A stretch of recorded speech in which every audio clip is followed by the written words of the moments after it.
Hi, my name's Jamai and I'm here from SMA News with Sufiya Ahmed, who came in today for World Book Day to let us know about her experiences. Hello, hi, nice to be here. So why don't you start off by telling us about what inspired you to become a writer?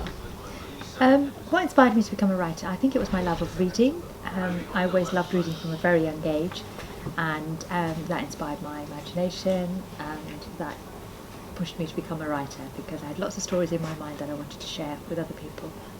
And how long did it take you to get where you are now? To get published? Yes. Okay. So I've always written stories, and I tried, when I left university, I tried to get published, and I went through about 15 years of rejections.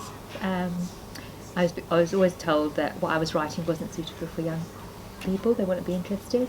But it took about 15 years before I got my first publishing deal, and my first book that was released was this one here, Secrets of the Henna Girl. 15 years is a really long time. How did you manage to stay so motivated to keep writing? Well, I wasn't just writing. I mean, I had a proper full-time career, so I was working in the House of Parliament for a long time. And but I would say, I think lots of writers will say this, that we just feel the need to write. So there would always be stories in my head, and I would always want to get them down on paper. And then I would think, okay, I think this one might work, and I would then send it off to a writing agent. So I wrote really for the pleasure of it as well, and yes, for the pleasure of it, I think. Your name? Dia.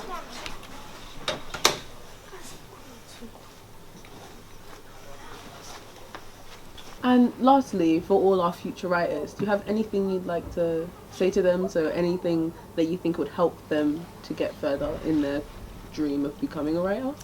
Yeah, I would say my tips on how to write better stories. I would say first thing, you have to be a reader first. You must read, even if it's just half a page or a page every day. So always carry a book in your bag. You have to be a reader if you want to be a writer. Second tip I would say is always carry a notebook as well.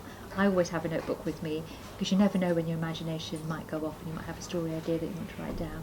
Or you could just be walking down the street and see somebody and think that could be a character in my book, and quickly write down their description.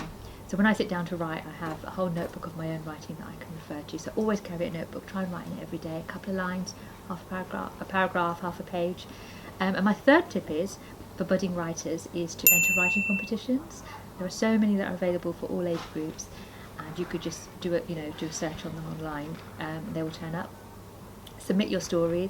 It's a great way of building your confidence. You could get shortlisted, you could even win. So definitely read, carry a notebook, write in it every day, and enter writing competitions for your age. I think that is a very good tip, especially if any of you do want to write. Go to your head of year and they will most likely be able to point you in the right direction. I've been Jamai with Sufiya Ahmed, and now back to the studio.